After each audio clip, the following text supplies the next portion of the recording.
Welcome to the Biblical Languages Podcast, brought to you by Biblingo. My name is Nick Messmer, and I'm one of the co-hosts of the podcast. In this episode, Kevin will be discussing basic semantic concepts to kick off our new series on biblical language linguistics.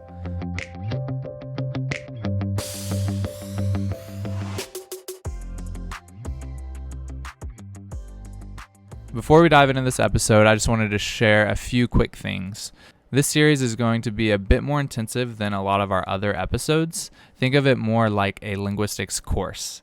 Kevin's going to do his best to make the content podcast friendly, so you should be able to listen and follow along just fine. That being said, we're going to publish a video version of each episode on our YouTube channel, where Kevin will share his screen with a presentation.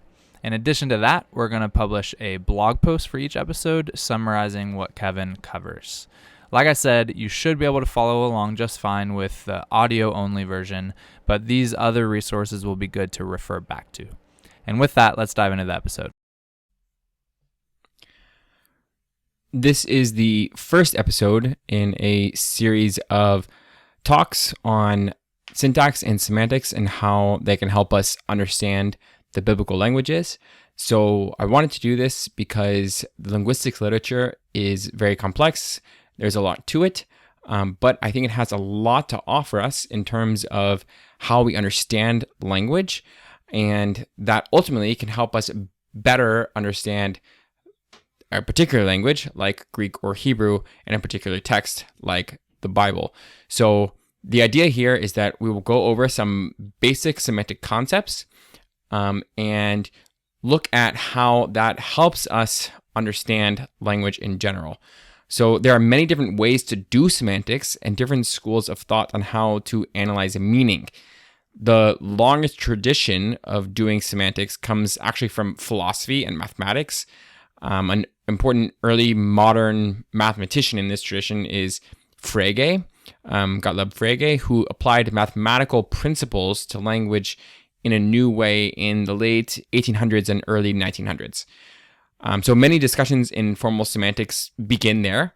So formal semantics uses mathematical tools specifically to analyze language. And so they start with Frege, who made enormous contributions in this area. And many of the ideas we will actually discuss today have their roots in his work.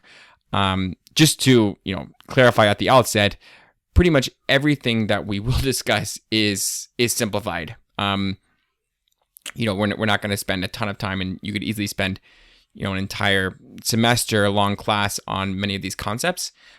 So the discussions we're going to have, although they are very important, there's a lot more depth to them. But I hope you can get a feel for what these concepts actually are, and then you can actually begin to apply them.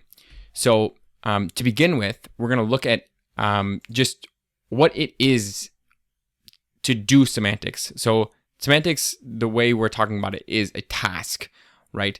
It's a field, but it's also there's a way to go about doing it. So this is what Angelica Kratzer said. She's a very well-known semanticist that retired quite recently, I think in 2020. She was at University of Massachusetts Amherst. So this is what she says from a very famous paper in 1977.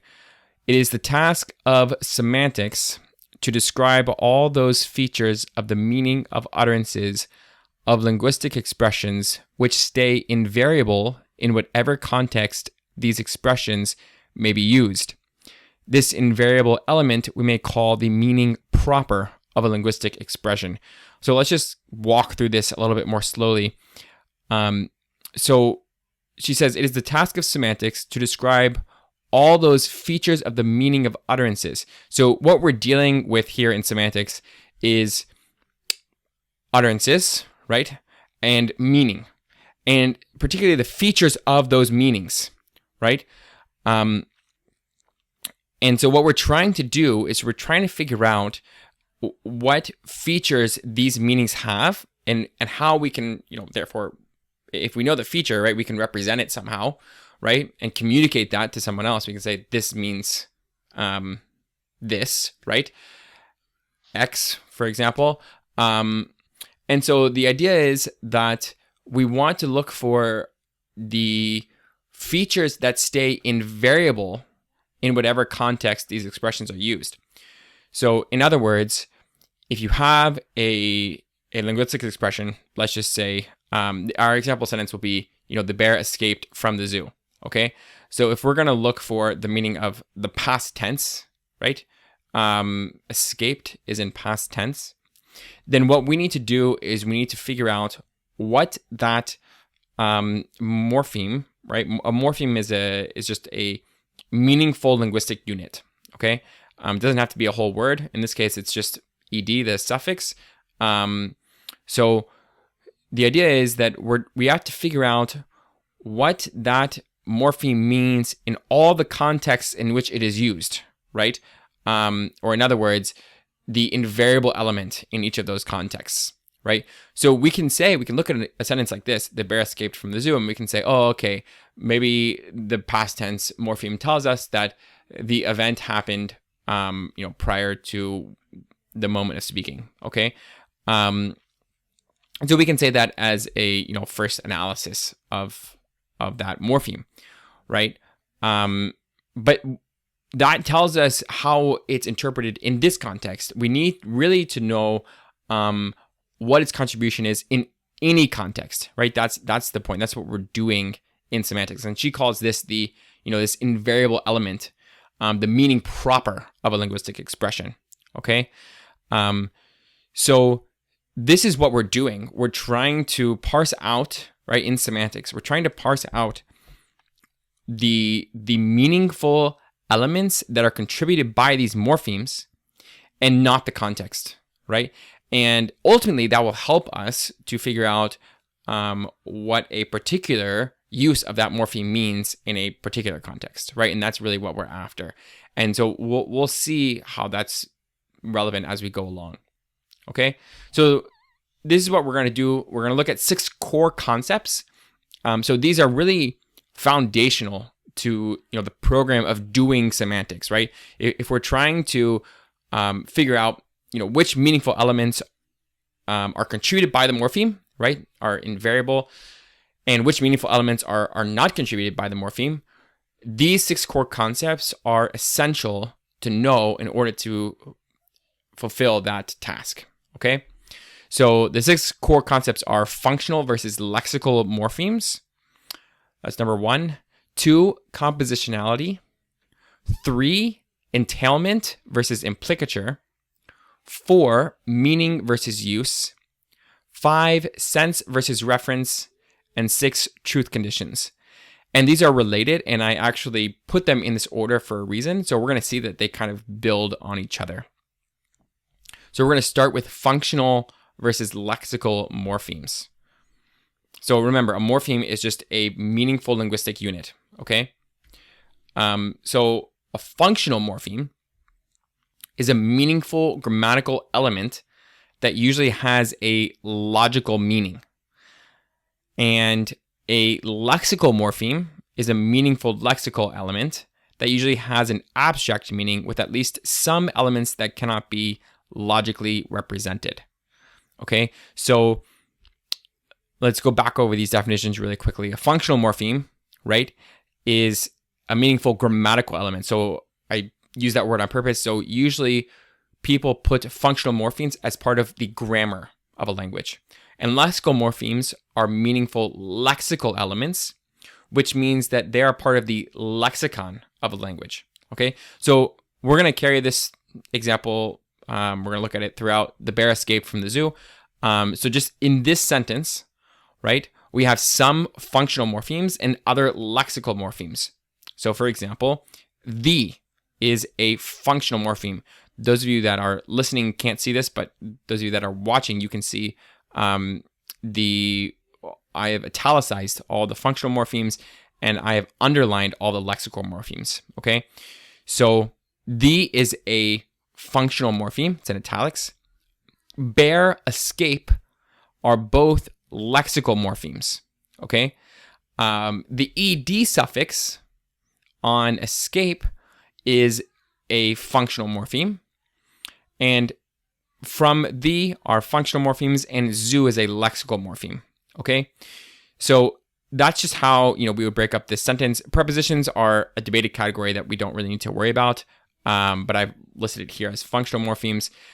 So what's important is that functional morphemes and lexical morphemes have different characteristics. Okay, and so I've given a table for these characteristics. And again, if you are just listening, I will go over this. So it's not necessary that you see what we're seeing, those who are watching. So first of all, we have meaning type. So for functional morphemes, we've said that they have logical meanings. Okay, so again, going back to the past tense ed suffix in English, that is a meaning that we can represent logically. Let's just say the meaning is event happens before the statement is made, right? Again, very crude definition of past tense. It gets way more complex, but if we just say that, then we can represent that logically. We can actually create symbols for temporal precedence, and we can just, and this is what people do, right? They create a logical formula for the meaning of past tense. Whereas lexical morphemes at least have some components that are not logical, right? Or can't be represented logically. So, again, an example here is like bear, right? It's very hard to say that, every component of meaning in the word bear can be represented logically, okay? So that is in contrast to even the word the, right? People give a logical definition for that, past tense morpheme, etc., etc. Next, we have inventory. So functional morphemes are usually limited, and they have a closed class, okay? So just across languages, you're going to have way less functional morphemes, and the functional morphemes that develop in the language are going to develop slowly. This is through a process called grammaticalization. It doesn't really matter for us right now, but there's going to be a limited number of these functional morphemes. And although, languages do gain new functional morphemes, they do it very slowly, normally. And then this is in contrast to lexical morphemes, which is really like an unlimited category, right? You can always add in new words for new things. So, for example, as technology has changed, right? We've had to get new words for new things, and we can readily use words in novel ways. So, 20 years ago, 20, 25 years ago, I don't know, you couldn't Google anything, right? It wasn't a verb, right? But once Google became a search engine, right, and people started using it a lot, all of a sudden they started using it as a verb, right? So it happens very quickly. These new words are generated. And so in theory, there's no limit to the number of lexical morphemes that you can have in a language. Okay, so some examples of functional morphemes are like gender, number, determiners. So all those go with nouns. Tense and aspect, modality, those go with verbs. Degree words, those go with adjectives.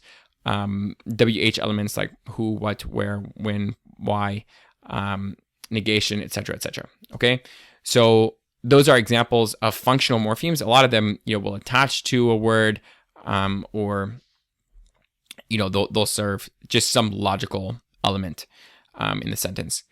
So this is in contrast to lexical morphemes, which are verbs, nouns, adjectives, adverbs, are the other four basic categories. So it's crucial that we approach lexical morphemes differently than functional morphemes. So another famous philosopher, Ludwig Wittgenstein, famously argued that we could not come up with a precise definition of the word game. And he said this because there were some things that may or may not be considered a game.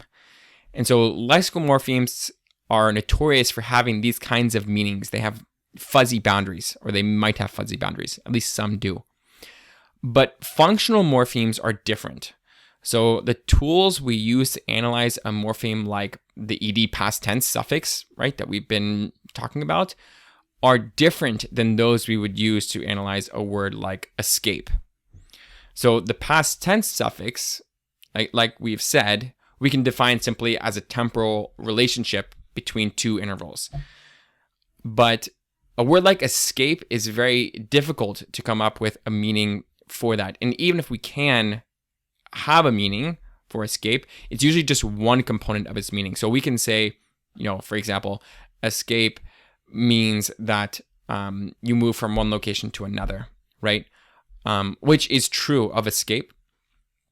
But the problem is that that's also true of a word like go, right? And so the issue is there's something about escape that's different than go, right? And we can actually represent, changing location, something like that logically, right? But it doesn't exhaust for us the meaning of the word escape, right? So that's the issue here, is that there are at least some meanings or meaningful components of the word escape that aren't present or in the word go, or might be present in the word go.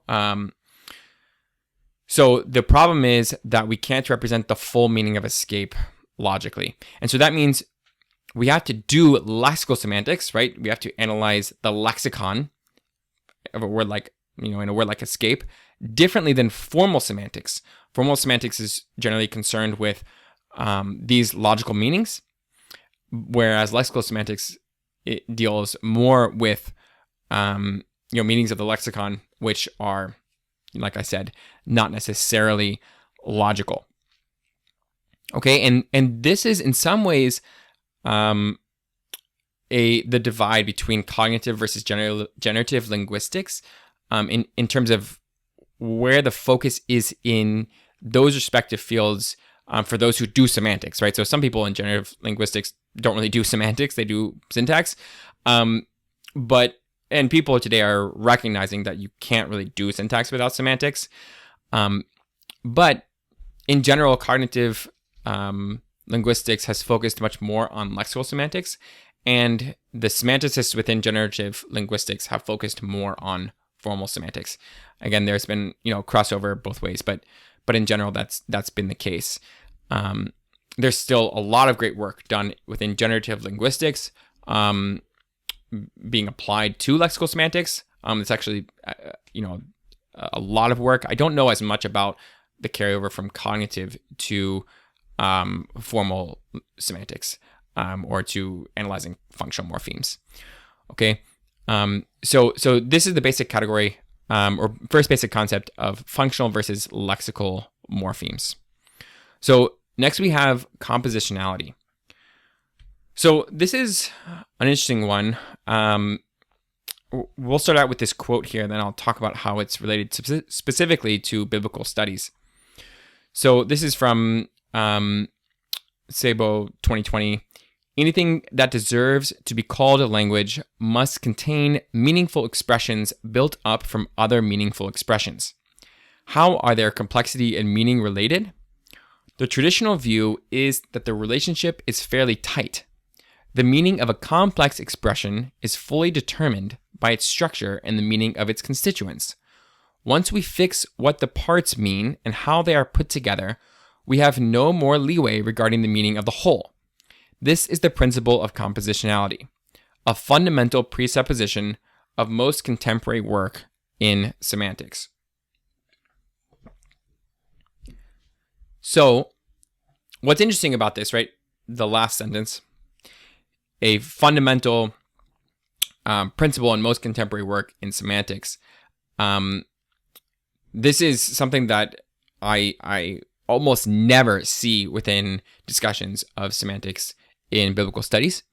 And so just to explain this really quick, he says that the meaning of a complex expression, right? So we're thinking, two or more meaningful elements, two or more morphemes, right, is determined by its structure and the meaning of its constituents.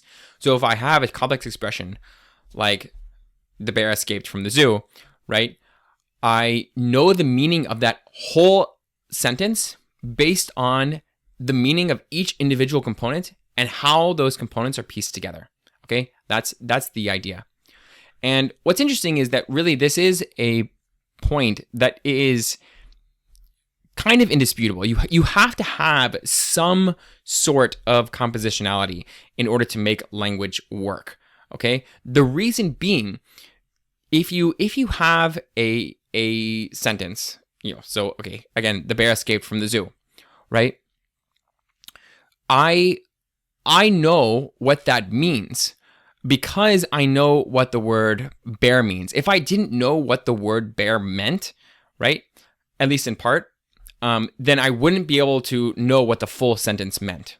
Okay, so that means bear has to contribute something. I have to have some knowledge of what that word means. And again, you know this if you don't speak English, for example, as a first language, and you don't know what bear means, right? Or if you are trying to learn a language and there's one word in the sentence, you don't know what it means, right? You can't understand the sentence a lot of times. And sometimes you can guess right.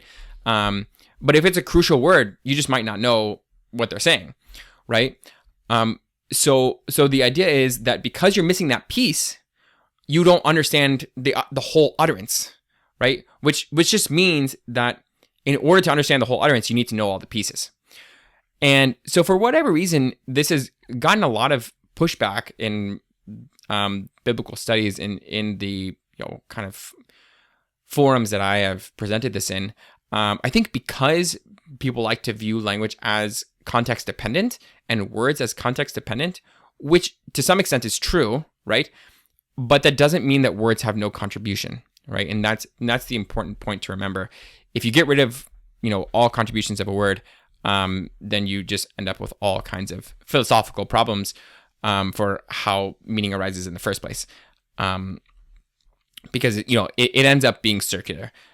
So if I say that the bear, bear only means bear in context, or in this particular context, right? Then context is determining the meaning, but what is determining the meaning of the context, right? It's determined by the meaning of the other words, and what's determining the meaning of those words, the context, right? And then it's an infinite loop. So what's important here is that in our definition of compositionality, we said that you have to know the meaning of the components, right? And you have to know how they're put together. So this is essentially what's called the syntax-semantics interface. So what we're going to see is that syntax and semantics interact with each other. So how a sentence is put together, where the morphemes actually are in the syntax, will affect how we interpret it. The usual pushback against compositionality is the problem of idioms. So people will say, oh well, something like kick the bucket is not compositional because to say Fred kicked the bucket means Fred died, but kick the bucket as a phrase is not compositional. It doesn't mean die. But really, that's not so much of an argument. And again, people have plenty of arguments against this. This isn't news to them. But just the idea would be that what you have to look at as far as like what is compositional is either at the morpheme level, word level, or phrase level. So it just so happens that our meaningful units that we're dealing with might be longer than a word, right? So idioms is that exact point. So let's just look at a couple examples of again, this sentence, the bear escaped from the zoo, and how compositionality affects our interpretation of a sentence like this. So if I said the bear escaped from the zoo, you would normally understand it as a single occurrence, okay? If I said the bear escaped from the zoos, plural at the end, all of a sudden you have in your mind the bear having multiple escapes, right? This habitual occurrence of the bear, every time he would go to a zoo, he kept going to new zoos, right? And he kept escaping all of these different zoos, right? And so here we have the same tense aspect marker, right? Escaped, right? On the bear escaped from the zoo. And then the same one on the next sentence, the bear escaped from the zoos. But in one case, it's interpreted habitually. And in the other case, it's interpreted as a single occurrence. So the point of this is that if you were to look at the bear escaped from the zoos and you said, oh, look, this is the ed morpheme in English being used as a habitual, and you concluded that this morpheme contributes a habitual meaning, you would be wrong, right? The reason being that it has that interpretation from some other element in the sentence, right? And so the point is that the plural morpheme is actually causing this event to be interpreted as habitual. And so you need to have a semantics for the plural morpheme, right? In order to correctly analyze the past tense morpheme in English, right? And you have to figure out how they interact, right? So that's the essential point here, is that to analyze one morpheme, you need to know the meaning of other surrounding morphemes and how those morphemes are going to interact. So another key point is like I said earlier, the position of the morphemes might affect the interpretation. So, for example, we might say, "Quick, the bear escaped from the zoo." So in this case, we have a certain understanding of that sentence. And if we change the position of "quick," we can say, "The bear escaped from the zoo quick."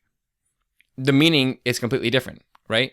So "quick, the bear escaped from the zoo" is, a call to action because the bear escaped from the zoo. Quick, let's do something about this. The bear's gone, right? Whereas "the bear escaped from the zoo quick" means that the bear escaped in a quick manner, right? So again, the same morphemes are involved here, but where they are in the sentence, the syntax is affecting how we interpret it. So we have to be able to do some syntax in order to do semantics. Okay, and we will have another episode on basic syntactic concepts as well for this very reason. Okay, so the third crucial point, or the core concept, is entailments versus implicatures. Okay, so an entailment is an inference that necessarily holds given the truth of a statement. Okay, an inference that necessarily holds given the truth of a statement. And we're going to go over examples of this just like all the other terms. An implicature is an inference made based on the specific context in which the statement is made, but which may be canceled. Okay? So again, going back to our sentence, the bear escaped from the zoo entails that the bear escaped. Okay? So if the bear escaped from the zoo is true, we can infer that the bear escaped. If the bear escaped from the zoo is true, we can also infer that an animal escaped from the zoo. If the bear escaped from the zoo, we can also infer that the bear moved. So these are all valid inferences, right? So it's an inference that necessarily holds given the truth of a statement, okay? So we look at the sentence, "the bear escaped from the zoo," and we can infer all these things because, for example, the bear escaped from the zoo means that the bear had to move, right? Because escape entails movement, okay? At least movement in location. The bear escaped from the zoo entails that an animal escaped from the zoo because being a bear entails being an animal, okay? So we also have inferences, right, that arise that don't necessarily hold. So for example, we can ask the question, what escaped from the zoo? So the utterance, "the bear escaped from the zoo," implicates, so this does not entail, it's an implicature, right? It implicates that a lion did not escape from the zoo, for example, even though the bear escaped from the zoo does not mean that the lion did not escape, right? So again, the scenario is someone comes up to you and asks, "What escaped from the zoo?" And you reply, "The bear escaped from the zoo," right? They're going to infer that a lion did not also escape because they assume that if a lion did escape with the bear, you would have said a bear and a lion escaped from the zoo, right? However, that inference is cancelable, okay? So, you might say the bear escaped from the zoo, and in fact, a line escaped also, right? After they question you more.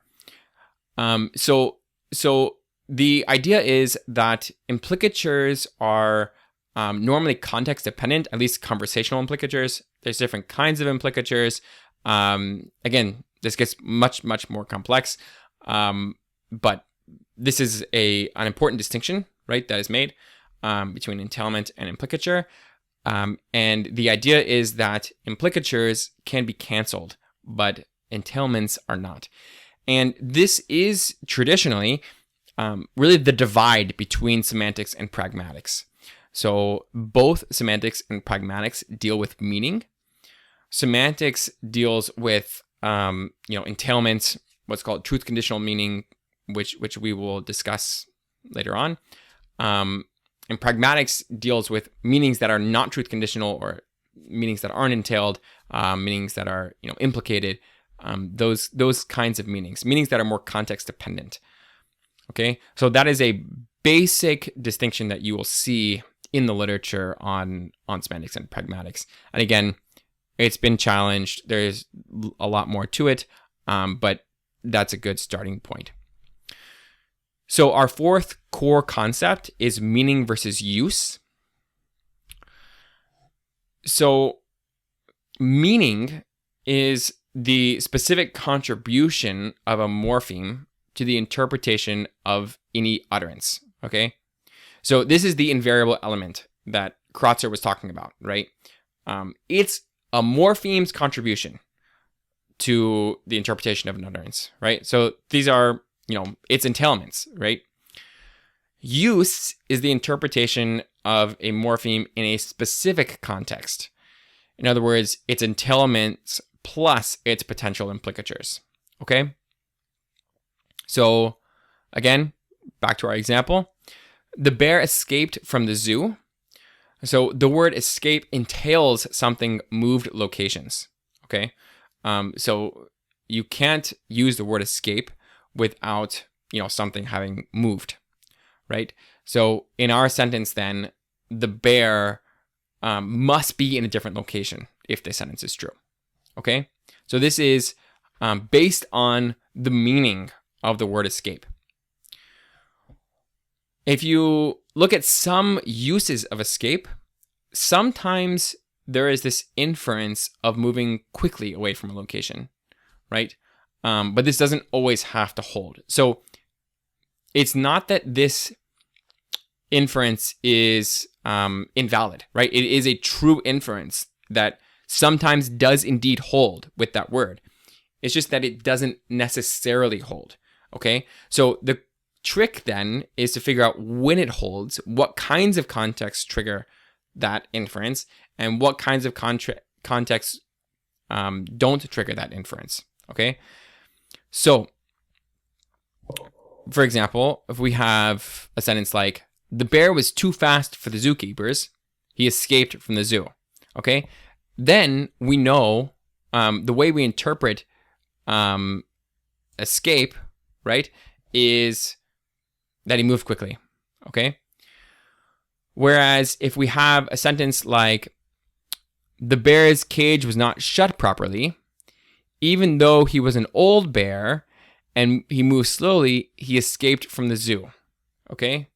So in this case, we don't have that inference of quick movement for the word escape, okay? So, obviously the question arises, okay, does this meaning come from the word escape or no? It's a tricky question, okay? We can say at least that the word escape is compatible with these kinds of contexts and these kinds of inferences, right? Certainly compatible. We can even say that, potentially, that the word escape causes these kinds of inferences to arise in some contexts, okay? So we can say it's used in this way. It's used to refer to events of quick movement away from something, okay? But it doesn't necessarily entail that, because there are examples where that inference doesn't hold, okay? That's the idea. So this is meaning versus use. Let me just say this again, right? The meaning is a morpheme's contribution to a context. Its entailments, right? The use is the interpretation of a morpheme in a specific context.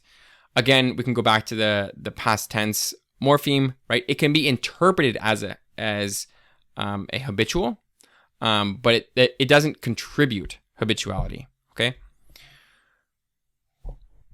So we have other, more complex examples. So, for example, again, the past tense, does it always entail that an event occurred in the past? So if we said the bear escaped from the zoo, the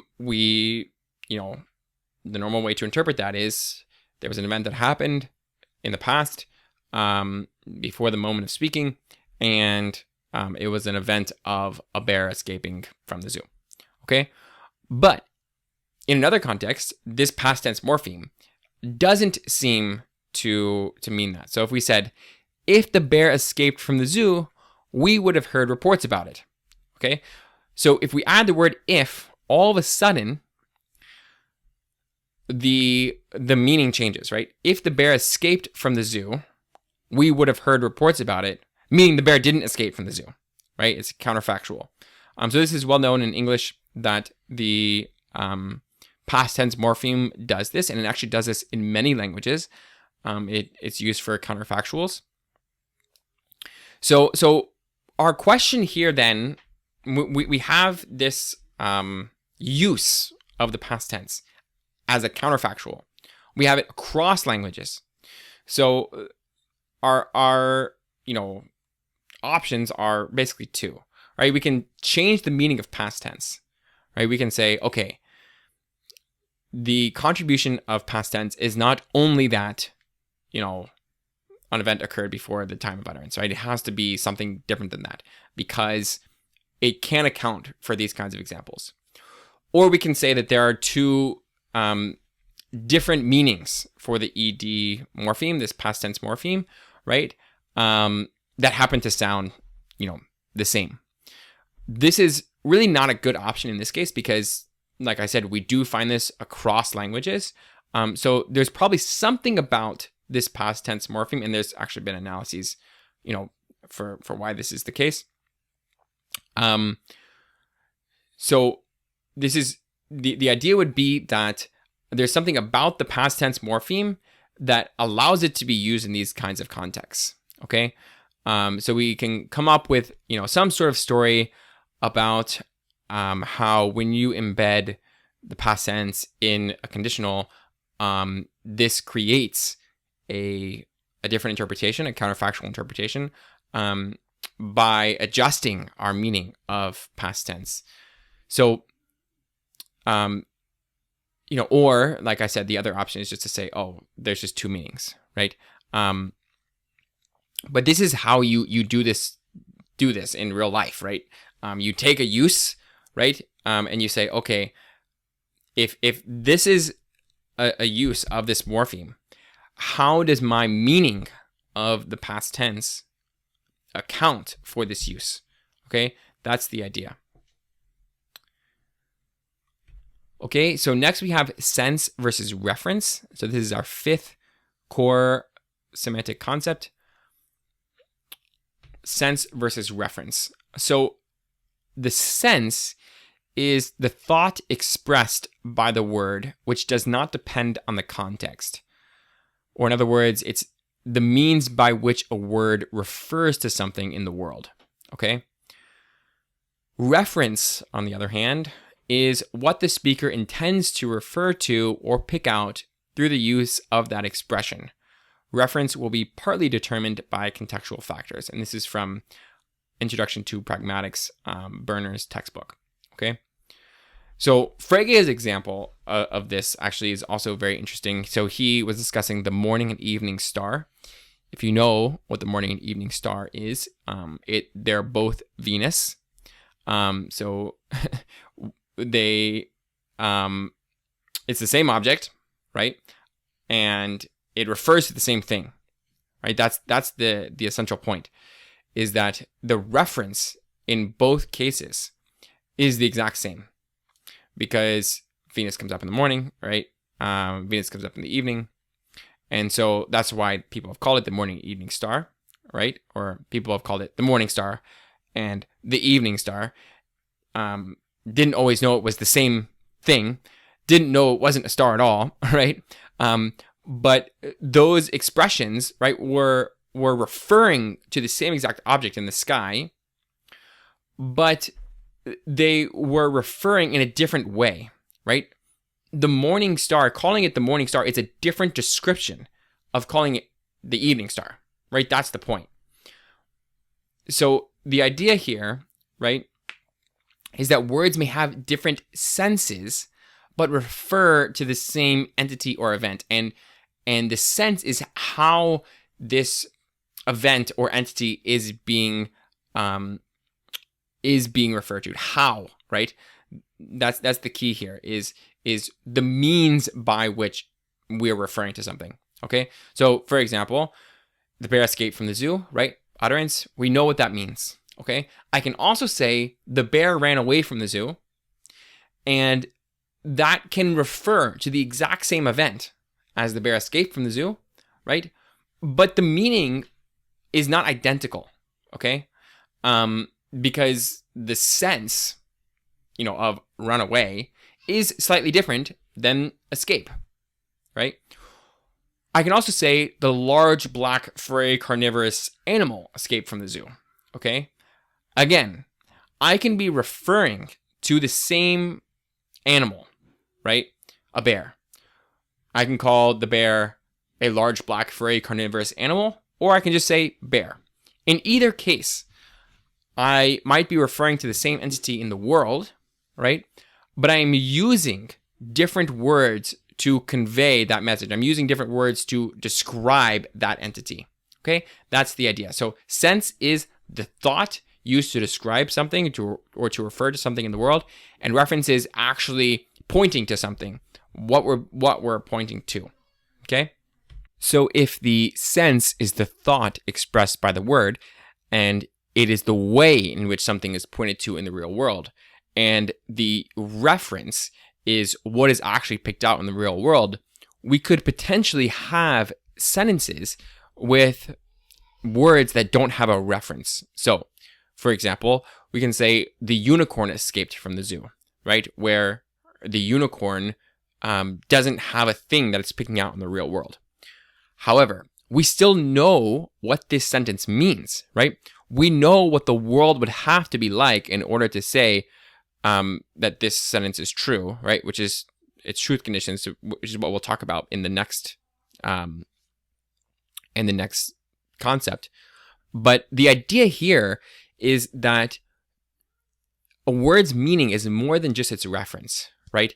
So just because we say the unicorn escaped from the zoo and the unicorn doesn't have an object in the real world that it's picking out, doesn't mean we don't know what that sentence means, right? It just means that the unicorn doesn't pick out anything in the world, right? So this is different than the sentence being just false, right? So if we said the lion escaped from the zoo, and there is a lion in the zoo, and it just wasn't the thing that escaped, right? But the bear was, that's different, right? We can just say that's false. People have debated about, these kinds of sentences, the unicorn escaped from the zoo. Is it true or false if there is an entity in the sentence where the reference is just missing, it just doesn't exist? Some people have said it's true, some people have said it's false, some people have said neither. It doesn't really matter for us. The point here is that we can separate out these two notions of sense versus reference, because we can understand sentences like the unicorn escaped from the zoo, even though one of the lexical items doesn't have a reference. And this brings us to the last basic concept that we're going to discuss, which is truth conditions. So this is a very foundational concept to semantics. It's been much discussed in the semantics and especially philosophy literature.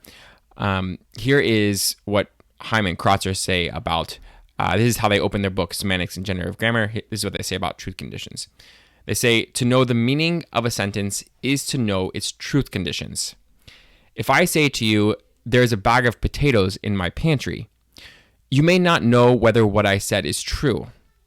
What you do know, however, is what the world would have to be like for it to be true. There has to be a bag of potatoes in my pantry. So the key word here is that we are describing the meaning of a sentence, not individual morphemes, right? So while knowing the meaning of a particular morpheme can be described as knowing its contribution to a context, an entire sentence is different in that a whole thought is being expressed. It's a complete thought, right? If I say boy, that's not a complete thought, right? But if I say the boy ran, all of a sudden it's a complete thought. Or the bear versus the bear escaped from the zoo. So we do not usually parse out the meaning of each individual morpheme in communication, but we look at complete thoughts and try to determine whether the thought corresponds to what we know to be true in the world, right? So the idea is when we hear the bear escaped from the zoo, we then automatically determine, did that actually happen or not, right? Did the bear escape from the zoo? Did something else escape from the zoo? And in order to interpret this sentence, right, we have to know what the world is like in order to say whether it's true or false. So, for example, if a red panda escaped from the zoo, well, is that a bear? I don't know. We would have to check, right? It's a panda, but it's actually not a bear. So the issue would be, right, we have to know the meaning of the word bear, right, in order to help us determine whether that sentence is true, right? Or for example, if the bear,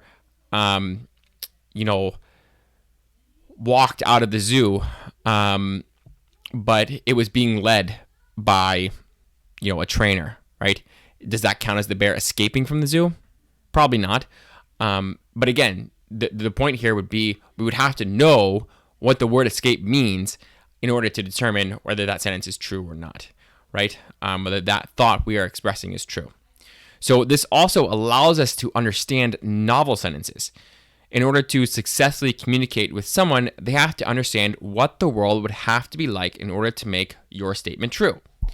So there may be more meaning in a statement. For example, implicatures may be present, but at the most basic level, they have to be able to pair the words with the appropriate world in order to accurately say they know what the sentence means. So there is more to sentence meaning than truth conditions, and although there is currently a lot of debate and nuance about this notion in the linguistics literature, for example, some people are throwing out truth conditions or revising them and replacing them with something else. Some people, note that there are sentences that don't seem to have truth conditions. Sentence like, ouch, that hurt, right? Or just ouch, right? More expressive meanings. Is that true or false? These are debated issues, and there's different ways of doing this, right? Of describing those kinds of meanings. But despite all of this, truth conditions are still an essential concept to understand when doing semantics. Okay, so just to wrap up here, to conclude, there are many different issues in semantics and many topics that we could have covered to introduce the field. Obviously there are many courses that have been taught on semantics, and we just spent an hour going through some core concepts. So to recap, we did focus on 6 core things, right? We said, we talked about functional versus lexical morphemes. Functional morphemes being more logical meanings, lexical morphemes being alogical or meanings without logic. Compositionality was how morphemes combine with one another. Entailment versus implicature. An entailment was an inference that necessarily held when the morpheme was used. An implicature was an inference that did not necessarily hold. Meaning versus use. This was the meaning was a morpheme's particular contribution to a context. Use was just how it was interpreted in a given context. Then we talked about sense versus reference. This going back to Frege. Sense is how something is referred to in the real world, and reference is actually something in the world that is being referred to.